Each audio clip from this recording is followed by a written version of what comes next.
warahmatullahi wabarakatuh. Selamat pagi semuanya, selamat pagi teman Cakrawala. Selamat datang di CIB Talk, Cakrawala Indonesia Bangkit Podcast bersama saya, Alda Gemelia, di episode perdana ini. Baik teman Cakrawala, episode pertama ini dilaksanakan sekaligus untuk memperingati Hari Kebudayaan Nasional. Tentu saja kita bersama dengan narasumber yang sangat menarik dan juga inspiratif. Beliau adalah seorang aktivis, penulis, dan juga podcaster loh teman-teman. Nah, langsung saja kita sambut, ini dia Mas Arya Bagus Nur Ajianto. Halo, selamat pagi Mas Arya. Pagi Mbak Alda. Iya, terima kasih sudah berkenan hadir ya Mas Arya. Sama-sama. Nah, teman Cakrawala, Mas Arya ini dulunya alumni dari S1 Sejarah Peradaban Islam UIN Raden Mas Said Surakarta. Dan sekarang beliau menjadi awardee dari Beasiswa Indonesia Bangkit tahun 2025 di UIN Wali Songo Semarang.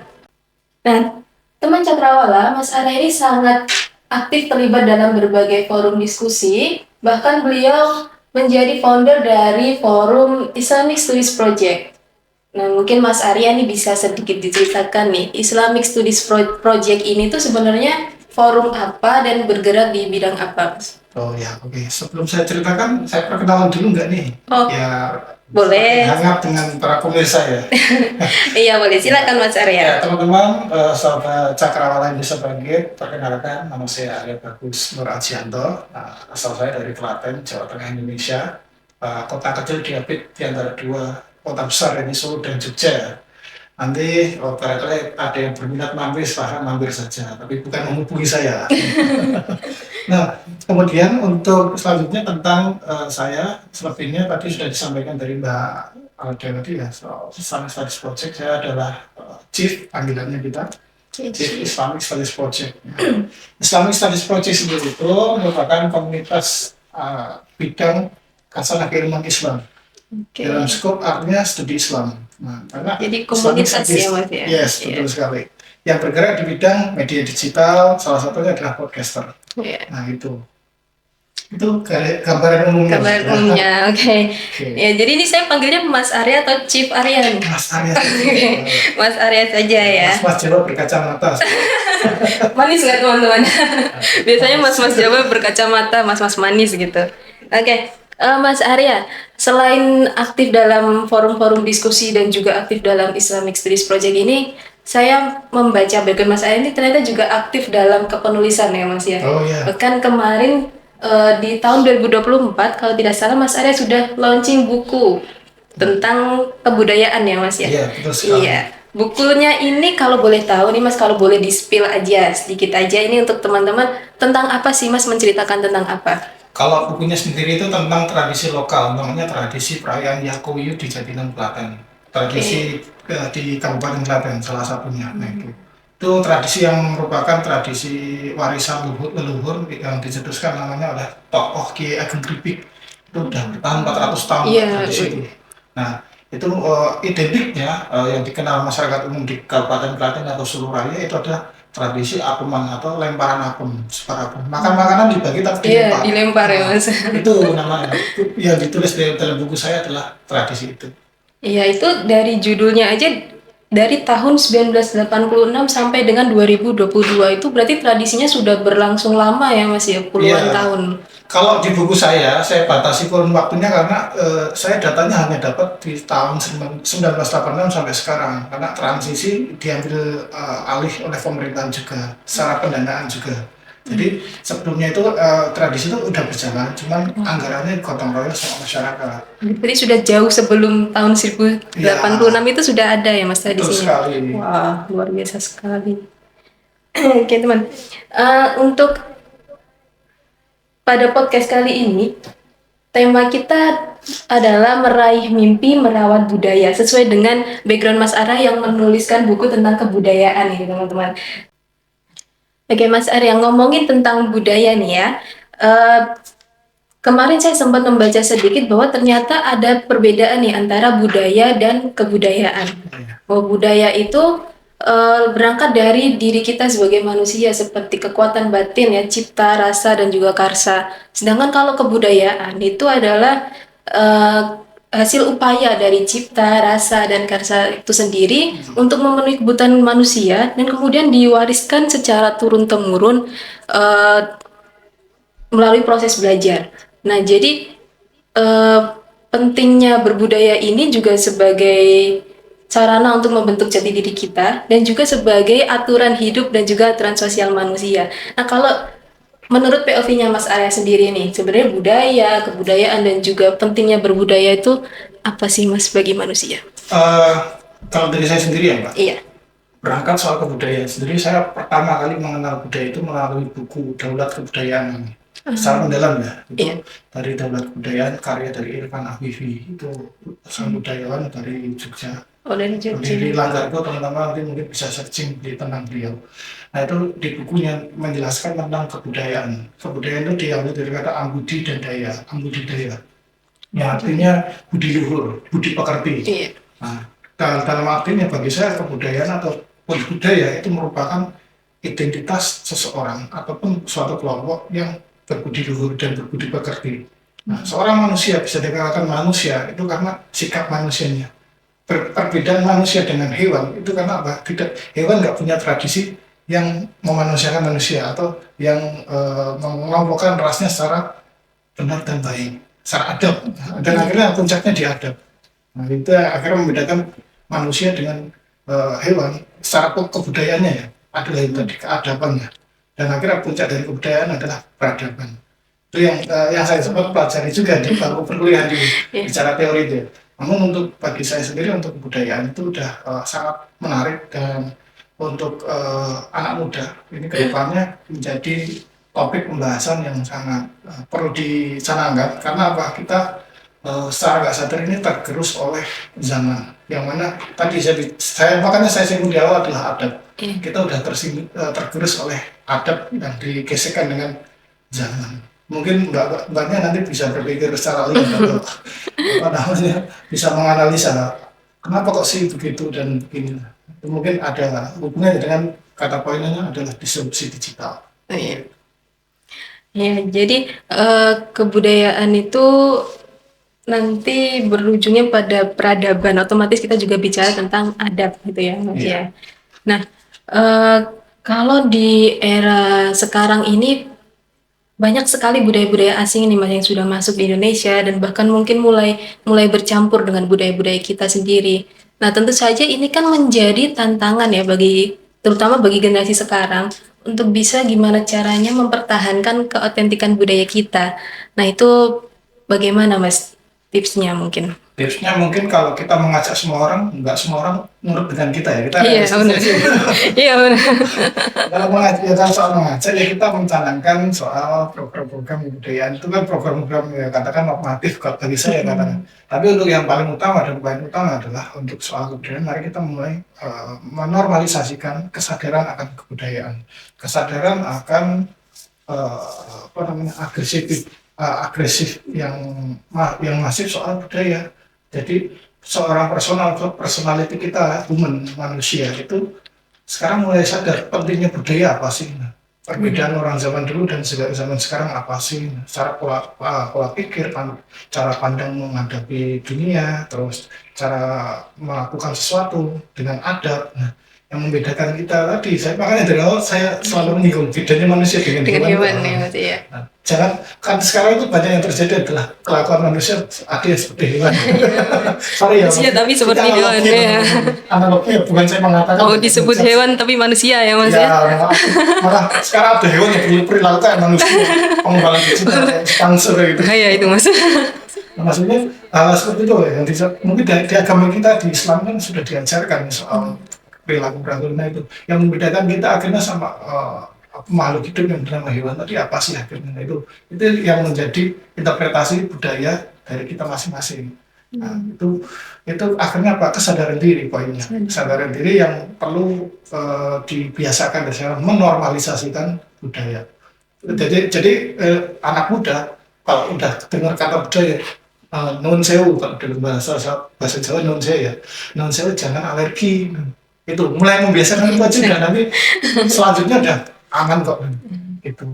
Kadang kan gini permasalahannya kalau kita udah dengan kata budaya, atau ada beberapa anak-anak zaman now sekarang Siapa? dengan dengar kata budaya, wah ada budaya, apa sih budaya sih, Iya. males aku. Nggak mau dengar duluan gitu ya Mas ya. Nah, itu kan udah tandanya alergi Iya. kan. Itu dari langkah itu dulu saja diselesaikan. Jadi kan apa, program atau kampanye yang bagaimana kita harus menormalisasikan kata budaya yang sudah yang nggak menjadi asing di telinga anak-anak muda. Ini kedepannya udah fine aja. Kedepannya akan menemukan jalannya sendiri untuk mempertahankan budaya kita gitu ya Betul Mas ya. sekali. Oke, baik.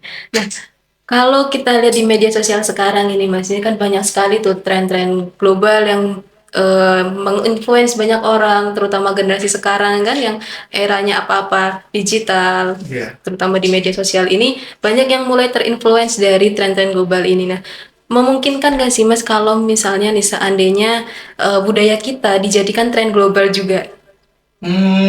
Budaya kita dijadikan tren global ya, sangat memungkinkan sekali sih. Karena analogi berpikirnya secara rasional ini, daripada budaya yang kita yang diserang sama budaya luar, mendingan budaya kita yang digelokalisasikan. Iya. Nah, saya pernah mendengar ini dari seorang tokoh ilmuwan, mungkin mentor penulisan saya di buku saya kan namanya ada pengantar penulis namanya Profesor Dr.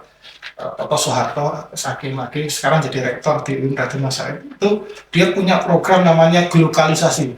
Jadi beliau sudah pernah berpikir, daripada kita terkena disrupsi budaya dari luar yang masuk ke dalam budaya-budaya barat, manalah Iya, dari mana-mana ya, ke maksudnya. dalam, Iya. lebih baik kita yang nyerang keluar aja. Lebih baik kita yang ekspansi ini. Nama Profesor Dr. Toto Soeharto itu mencanangkan program glokalisasi.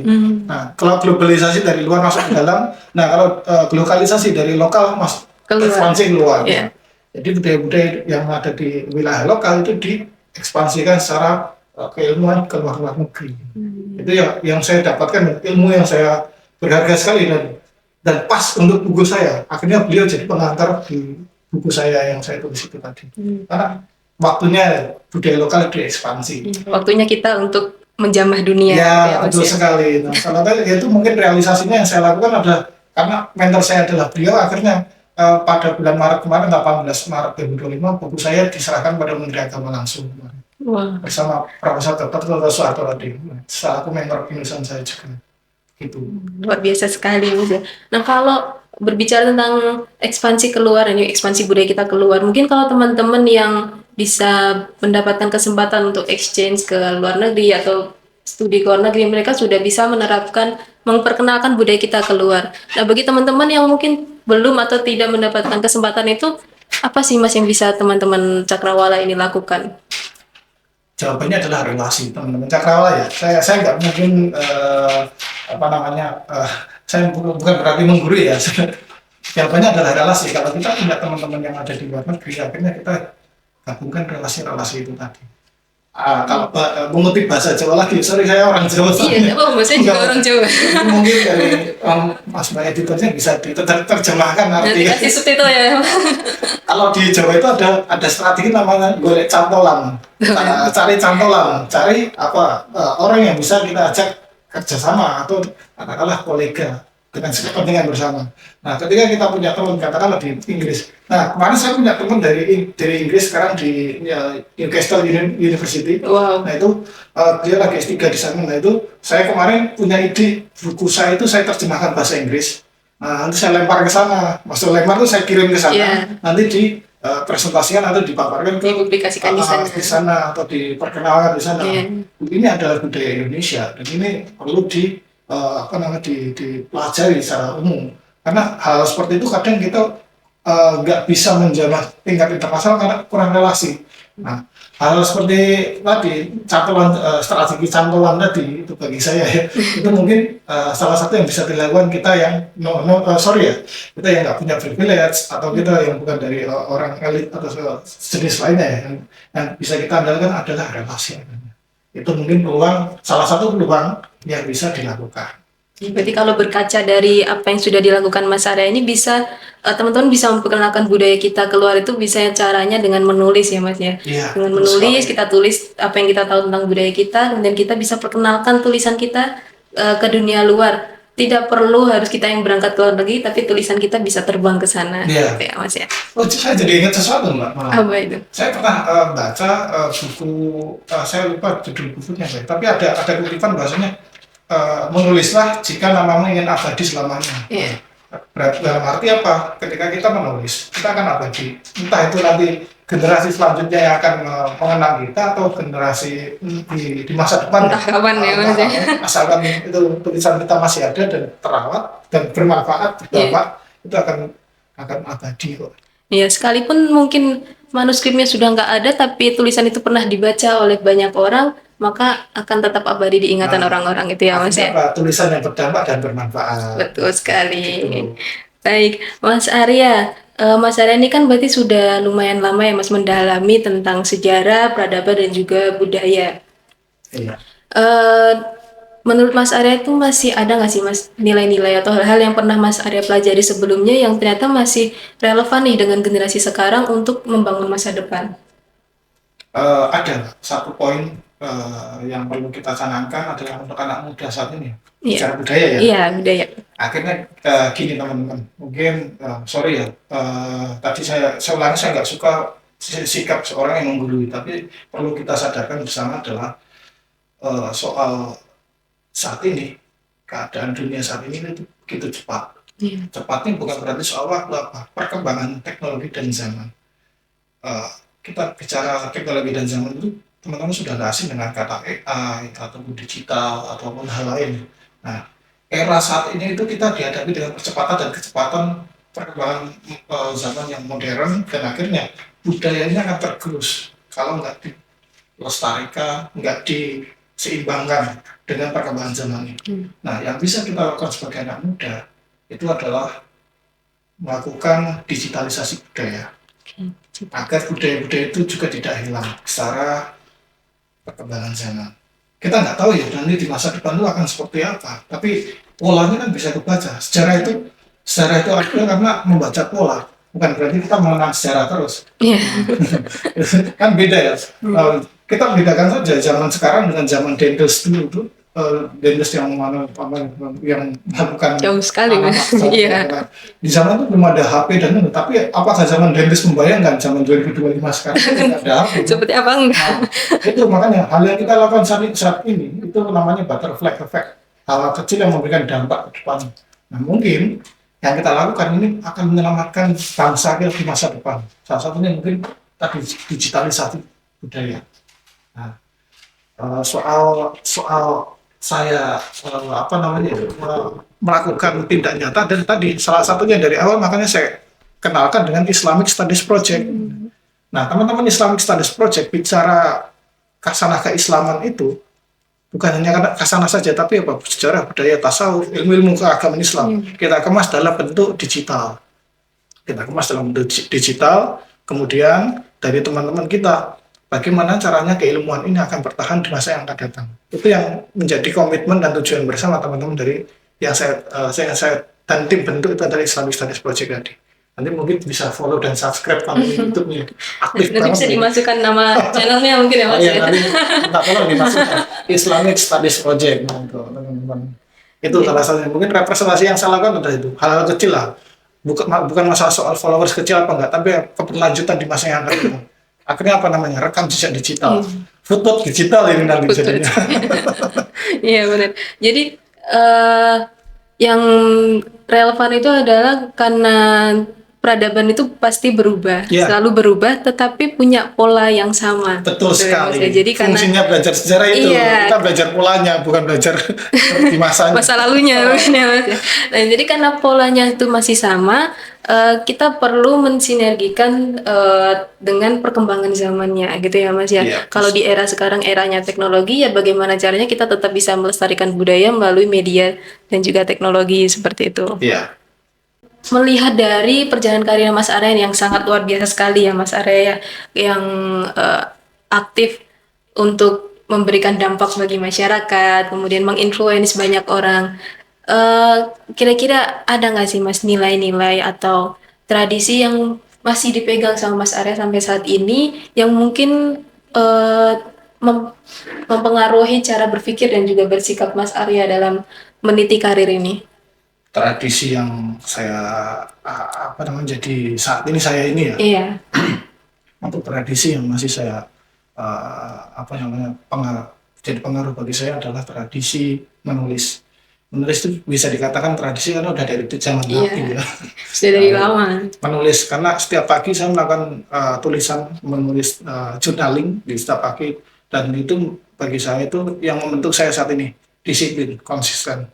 Makanya saya punya pandangan ke depannya bagaimana saya caranya bukan lagi harapan saya ke depannya tapi bagaimana saya caranya ke depannya saya akan meningkatkan produksi buku yang bermanfaat untuk kalangan publik.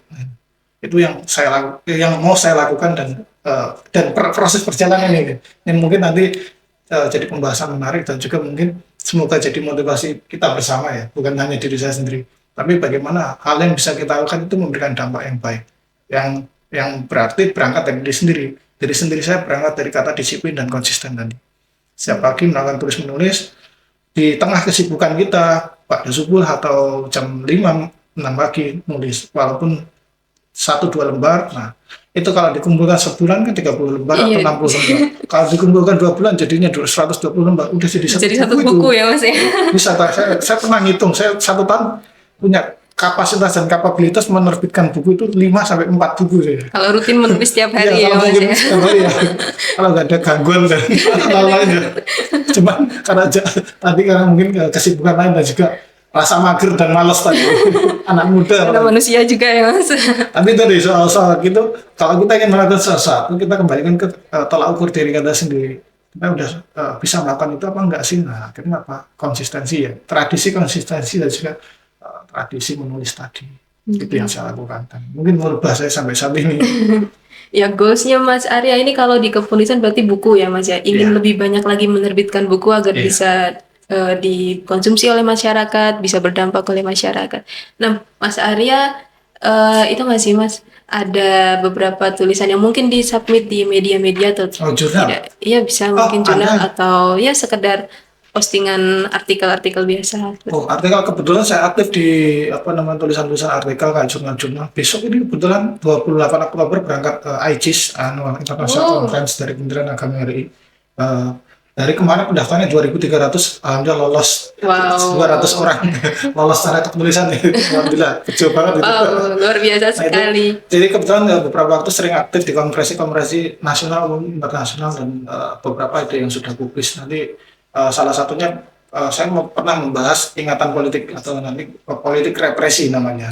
Dari sejarah peradaban Islam, Dan kebudayaan, politik. sekarang ke politik ya Mas ya. Manusia nggak bisa lepas dari 4 unsur tadi. Iya betul, karena peradaban juga tentu ada politiknya ya Mas ya. Oke. Nah, tidak terasa ini sepertinya sudah lumayan sekali waktunya ya Mas ya. Wah, saya terpaksa harus mengakhiri. Tapi sebelum saya akhiri mungkin sebagai closing statement mungkin Mas Arya bisa memberikan pesan-pesan nih untuk teman-teman Cakrawala yang sedang berjuang meraih mimpinya. Sedang berjuang ya. Iya. Sama juga Iya. Aduh, malah kita saling sharing ini, bukan saling sama. Oke. Untuk closing statement kali ini ya, mungkin teman-teman sekali lagi saya bukan maksud menggurui, tapi yang perlu saya sampaikan adalah di tengah perkembangan zaman saat ini, apalagi zaman modern yang begitu cepat dan juga begitu instan saat ini, di tengah hiruk-pikuknya dunia yang penuh dengan ketidakpastian, mari kita menjadi pribadi yang bisa melangkah lebih besar, terukur dan terarah. Kata kuncinya adalah terukur dan terarah. Kita boleh bermimpi, tapi juga harus terukur. Teman-teman perlu menyatakan itu agar tidak jatuh dalam ekspektasi kita sendiri. Terlalu berharap itu tidak baik, berharap lebih itu boleh. Itu saja dari saya. Oke, baik. Jadi kata kunci adalah terukur dan terarah. Kita harus tahu seberapa jauh kemampuan kita dan kita harus tetap berpegang teguh pada arah yang sudah kita tentukan. Seperti itu ya Mas ya. Oke, baik. Terima kasih banyak Mas Arya untuk waktunya. Sama-sama. Terima kasih banyak sudah meluangkan waktunya di sini untuk berbagi kisah dan juga ilmunya, pengalamannya kepada kita semua. Banyak sekali insight-insight yang bisa kita dapatkan dari pertemuan hari ini ya Mas ya. Semoga bermanfaat. Amin, tentu akan bermanfaat. Baik, untuk teman-teman Cakrawala, terima kasih banyak sudah menyaksikan video ini. Jangan lupa saksikan terus video-video podcast kami berikutnya, tentu saja dengan narasumber-narasumber lain yang eh, tak kalah menarik dan juga inspiratif. Baik, saya ucapkan juga terima kasih kepada Mandiri yang sudah menjadi partner dari podcast ini. Dan saya Alda Gemelia, terima kasih. Assalamualaikum warahmatullahi wabarakatuh. See you next time, bye.